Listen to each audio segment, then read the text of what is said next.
Mercury goes direct today, kids, and I don't know that I've ever been so happy about that. Red Robe Astrology for August 28th. It's actually a big day for mind and heart. Let's start with Mercury. He's retrograde as I make this video, but at 2:14 p.m. Pacific, he turns around and goes direct. The retrograde portion of his cycle is over. This has been a bumpy one. Today could be actually really cranky because he spends half the day backwards and half the day forwards, and he's not moving from 21 degrees of Leo where he's been for a couple of days for a couple of more days. So communication is still going to be challenged today, even though we could be celebrating that he's turning around. We're in a day of challenged communication. Meanwhile, the emotional body is a little confused from an opposition to Neptune. That turns on Neptune's cloudy sort of shadow.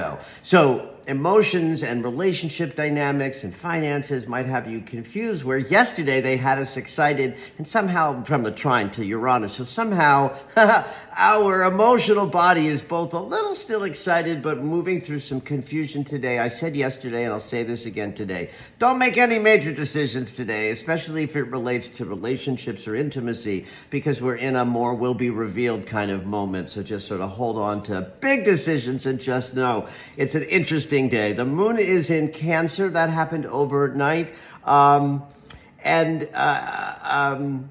Cancer moon will have us sort of feeling a little inhibited, emotionally tender. That might make the Venus opposition a little bit more ouchy.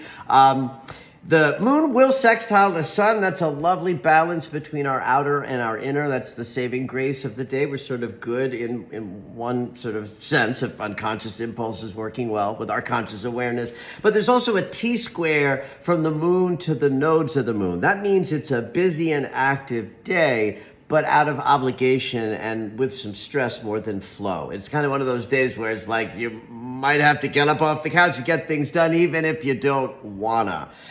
Watch communication, celebrate that Mercury's turning around, understand that after the mid-afternoon Pacific, he will be direct and we get to ease into better communication in the weeks to come. Have at it.